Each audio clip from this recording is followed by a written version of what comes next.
Hello, and welcome to show number 2304 of Eyes on Success, a weekly program covering a wide variety of topics of interest to people with vision loss.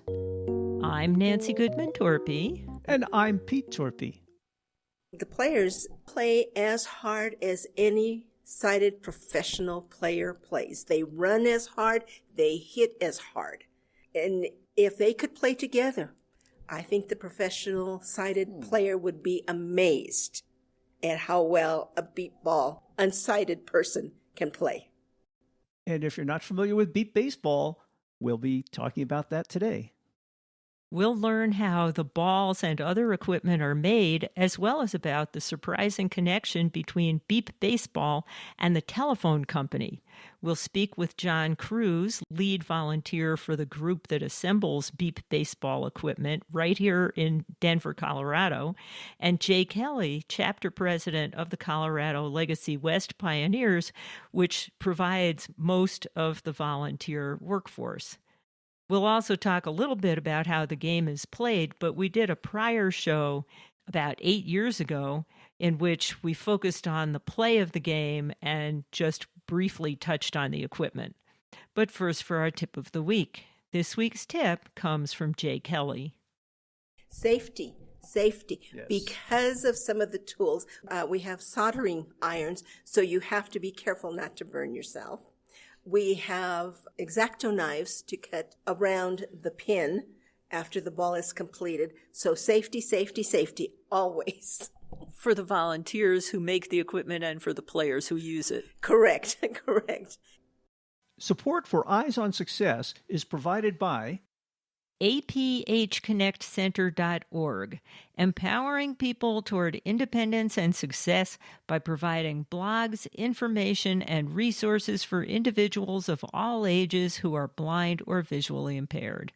Information and referral line are at 1-800-232-5463.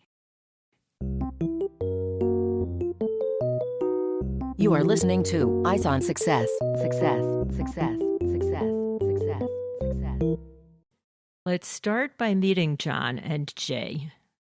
So we're sitting here at the Colorado Talking Books Library interviewing some people about making beep baseballs. Can you start by introducing yourself, John? My name is John Cruz, and I am the lead volunteer for the beep ball group. And how long have you been doing that? I've been doing this 10, 12 years. You lose track of time. You just get involved with the projects and you just lose track of time. So. And Jay? I'm Jay Kelly, and I'm chapter president of the Colorado Legacy West Pioneers, which is the group that has been doing beep ball for well over 50 years. And it started in 1964 with Charlie Fairbanks, one of our volunteers in Colorado Springs, who had a blind family member and decided to make something for this family member to play ball. And he took it to the Pioneers since he was a pioneer. And we are the volunteer organization of the telephone company. AT&T is our mother company. Before the divestiture, all the Baby Bells belonged to the same organization, and we just continued as the same organization, the Pioneers. And we had volunteers in every state shortly after the inception of the ball, and it ended up being only one group left in the late 80s and 90s, and our president, Mr. Timothy, who was president of the Colorado-Wyoming Mountain Bell office, asked a group of people from Denver to go to New Jersey, collect all the material, all of the equipment, and learn how to make the ball and bring it back to Denver, which they did. The volunteers that we have now are, we have 2 who are full members, life members, and 3 who are partners, who are, their spouses were telephone company employees, and the rest are volunteers that the Talking Book Library has graciously provided for us. And some of the volunteers were the groups who refurbished the recorders for the Talking Book Library. And how long have you personally been involved? I became Colorado chapter president in 2007 when I became even more involved with beepball at that time. Eyes on Success is made possible in part by our corporate partners. Underwriting pairs the impact of targeted marketing with the integrity of community goodwill. Learn more by sending an email to hosts@eyesonsuccess.net.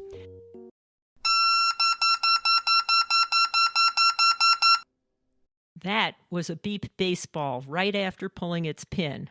This week's focus topic is basically that ball and other equipment needed for the game and how it is all made in Denver, Colorado.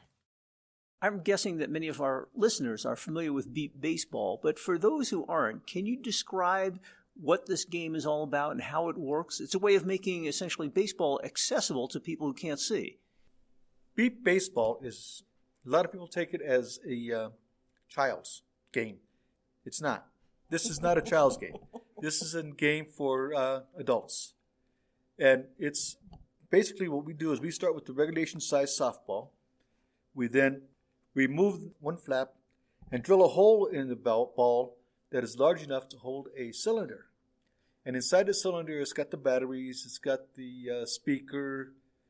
We actually got them from the phone company once they went out of business with the payphones. We got all the speakers from the payphones. And now we have enough speakers that we can probably continue to make balls for at least another 15 years.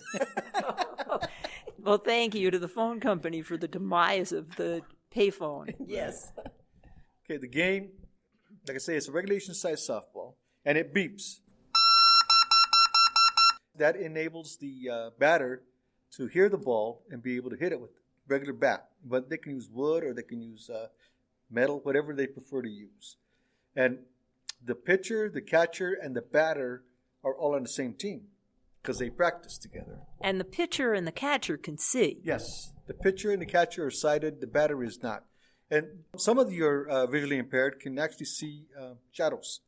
So to make it fair for all teams, they all have to wear blindfolds as well to go up to bat the ball, and while they're in the field.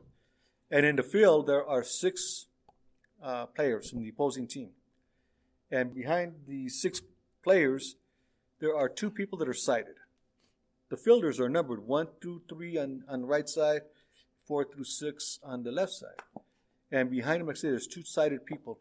All they can say, the sighted person, is a number, 1 or 6. That allows that individual who's got that number to let them know that the ball is coming their direction. This prevents people from crashing into each other if they're going after the ball. Correct. Although sometimes they do crash into one another anyway. In the meantime, the batter, he hits the ball, he's running to a base. Now, we only have 2 bases. You don't actually run bases. You just run to first and third, either or. There's an individual behind the behind home plate. It's got a box with a toggle switch on it to determine which one of the, it's random. I don't know, I'm not even sure how he selects which base will beep.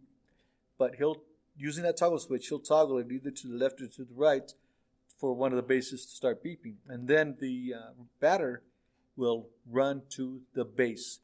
If the batter gets to the base before a fielder gets to the ball, and the fielder's got to get the ball and pick it up over their head.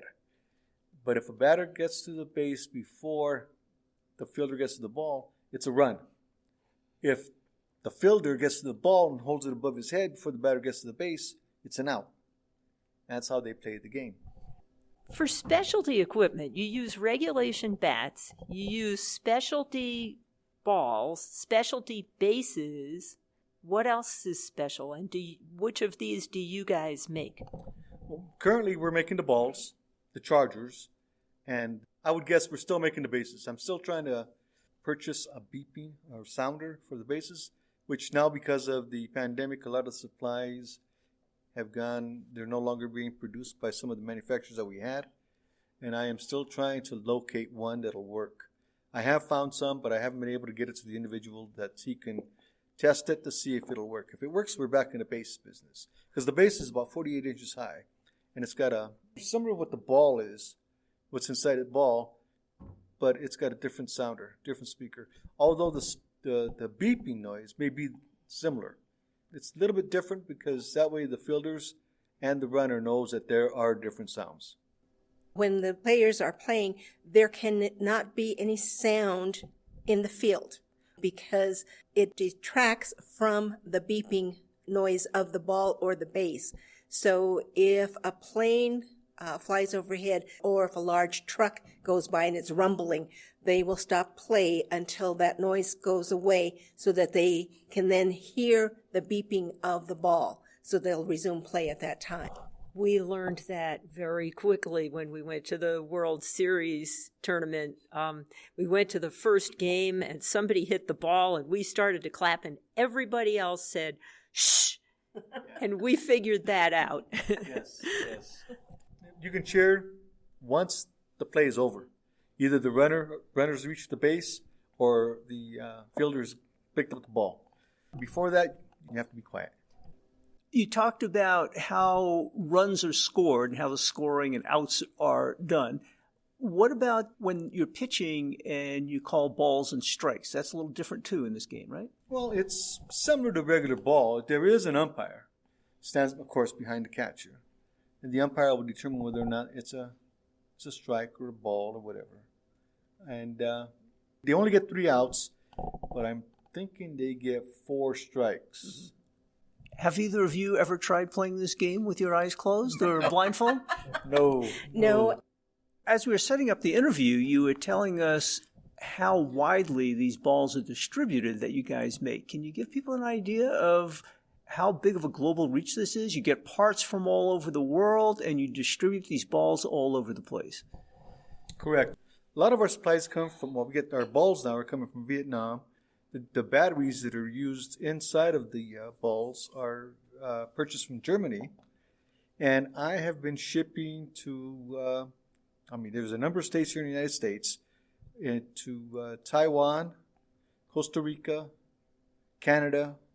I've had some interest from Australia, which I've offered to go down and show them how to play. And from some European countries as well. England has sent Britain, somewhere, the Great Britain area. It sent me a lot of requests for balls or chargers or whatever. I've sent it to them, but a lot of them, because we don't pay for shipping if it's out of the country. If you want the items, you have to pay for your own shipping, because we don't make a profit on these balls. So you implied that you could ship for free in the United States. Is that as free matter for the blind? Correct. That only pertains to the balls and to the chargers. We could ship in the 48 states, not Alaska or Hawaii. You talked a little bit about actually making the ball. I was hoping you could go into a little bit more detail there. But how long does it take to make one of these balls? And how many people are involved? Currently, we have about 10 individuals that are involved in the production of the balls and chargers. Chargers, they can make them 1 an hour. Chargers. Balls, on the other hand, because of the waiting period, because we have to we put a polymer substance inside of the cylinder in order to hold all the components together, and it's also for when they hit it with a bat, it's for like a concussion type Protection. For the components. Mm-hmm. So if it weren't for the fact that we had to wait in order for this epoxy or polymer to dry up, we'd be able to produce a ball in 2 hours, 3 hours. From beginning to end. But we do have to wait. And we're only here on Fridays. We only work half a day on Fridays. And we do it in stages. Circuit boards, we'll work on it this week. Then we put the batteries in. Well, switches this week. Batteries in next week. And then we'll put them inside of a cylinder. And then the following week, then they're poured the week after that. Then they'll go up into a ball the week. So it'll take, in regular time, 4 to 5 weeks to get a ball completed. I had never seen the switches to these balls. Describe how the beeping is turned on and off. Well, the switch is placed on the circuit board. It's just a small switch that we pop inside of the circuit board, and we solder it in there. And there's a collar that holds it in as well. We just screw it into the back of the switch to hold it inside of there. Then we have it's a pin that goes inside. Once the batteries are in there and they're connected to a speaker, then it'll start to beep. The pin is put inside of there to open the circuit so it doesn't beep. And you can reach the pin from outside the ball. This is something that is actually used in the course of playing the game. Correct. We insert the pin once the ball has been completed for transportation, for shipment to the teams, and the pin will stay in the ball until they're ready to actually practice or play or whatever. And then they, not only do they pull the pin, but the pitcher will have a cadence: ready, pitch, or ball, one or the other. Let the batter know that the ball is on its way.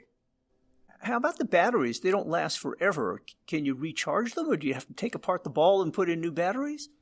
No, the batteries are rechargeable. That's what the chargers are produced for, to recharge the batteries in the ball. And, it is being hit by a bat. Sometimes the ball will last a considerable amount of time, meaning it'll complete an entire game. Other times, it'll last one batter. It depends on where it's hit, how hard it's hit.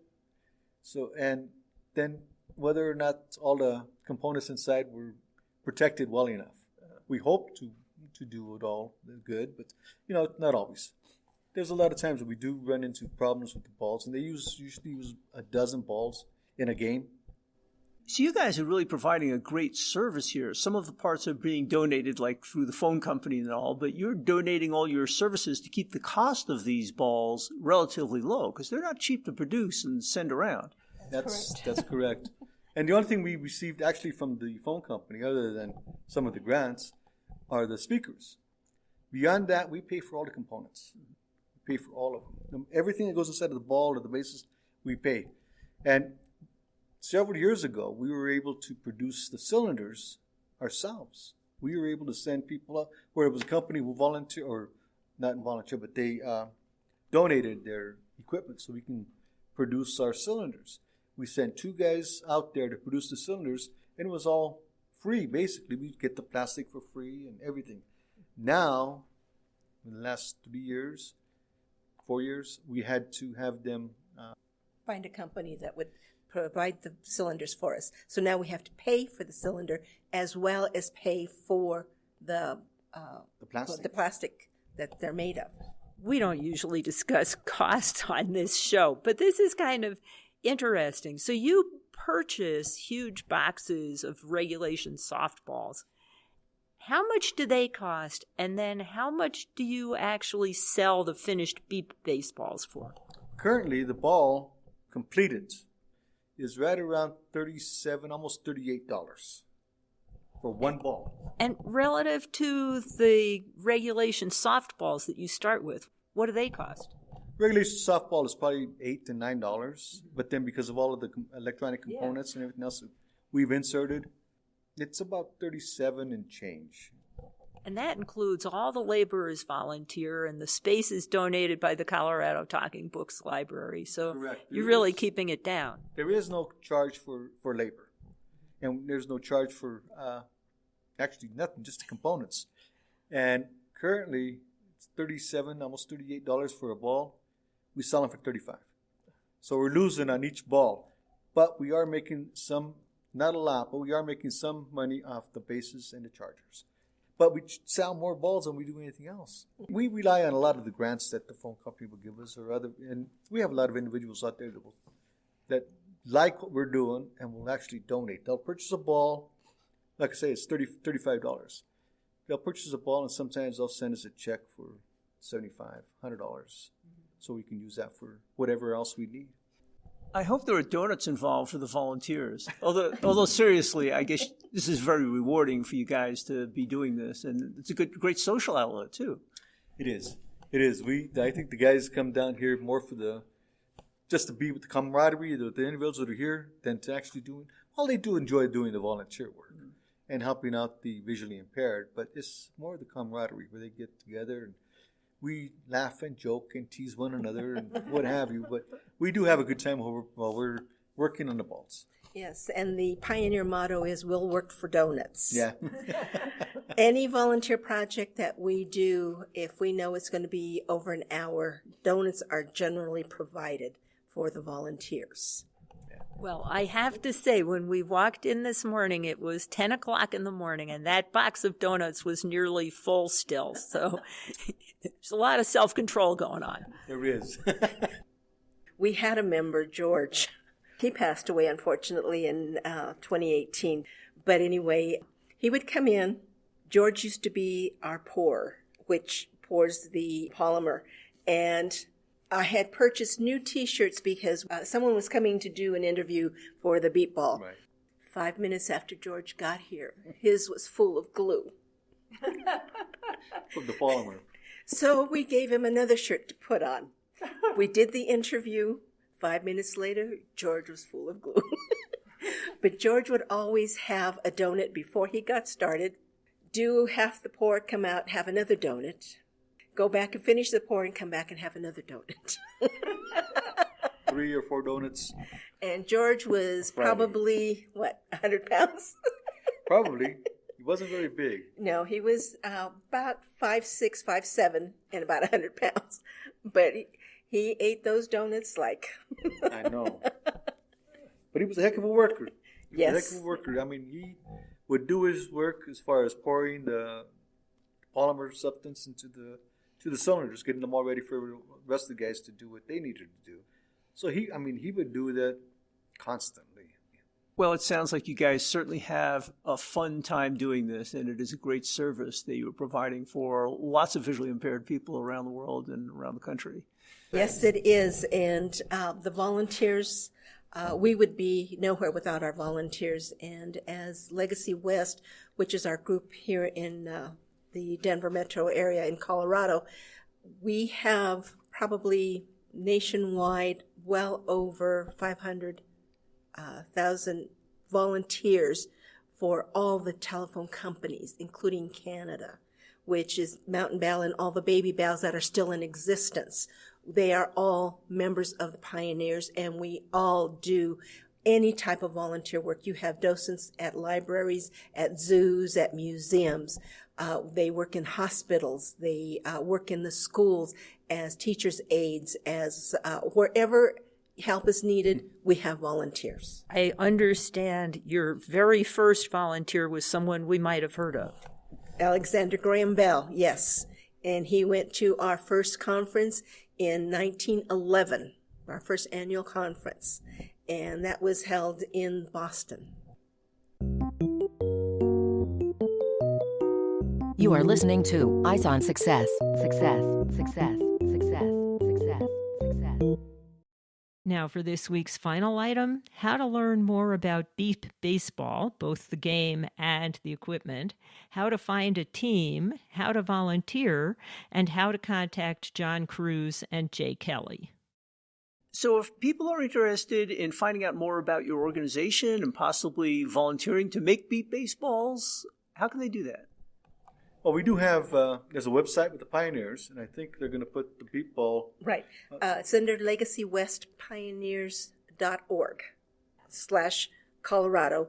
And under that button, then you will find the Beep Ball. There's also a PayPal button where you can donate. We do, unfortunately, have people who write to us or email us and say, I just had my family member become blind, and we heard about Beep Ball, and we're trying to bring their spirits up. We can't afford a ball, and we would donate a ball. We donate. $35, it's a lot of money, but it's not. We try to keep a fund so that we can do that. We are going to be holding our annual Easter egg hunt, and this year we are partnering for 2023 with the Center for the Blind in Littleton, and we are going to hold the hunt there.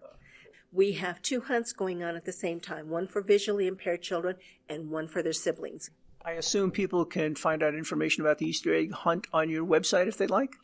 We'll be putting information out.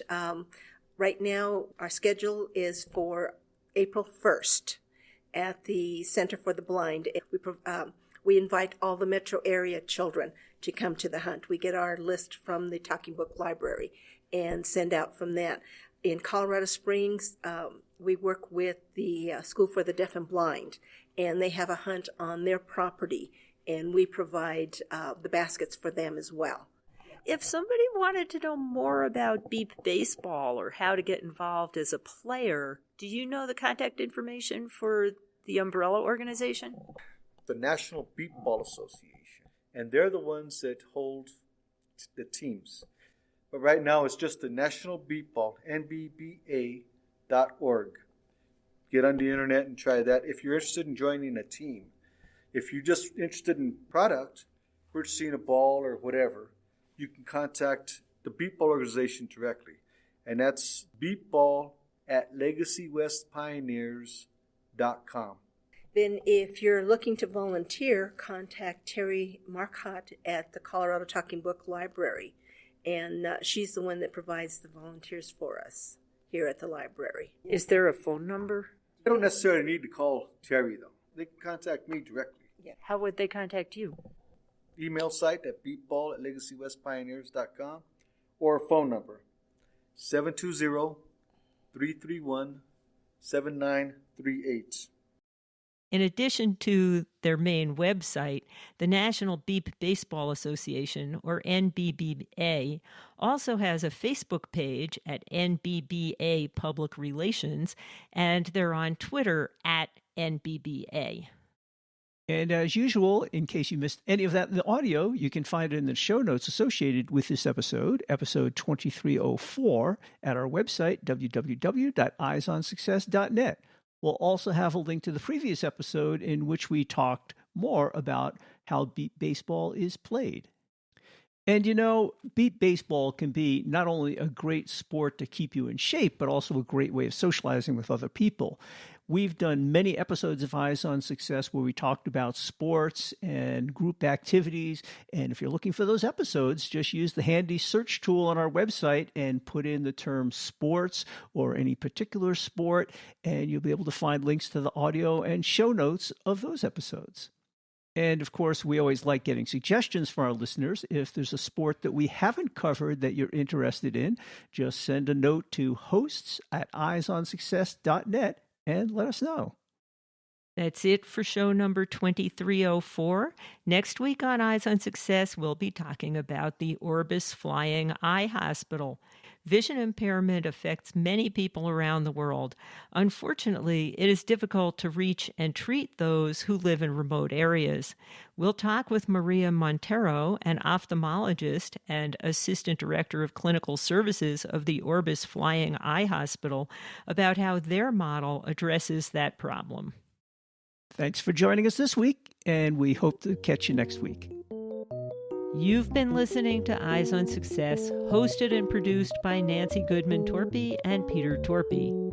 You can access the full archive of previous shows, subscribe to the podcast, and much more by going to our website, www.eyesonsuccess.net. If you have questions about anything you've heard on the show or have suggestions for future shows, send an email to hosts@eyesonsuccess.net. Thank you for listening and have a nice day.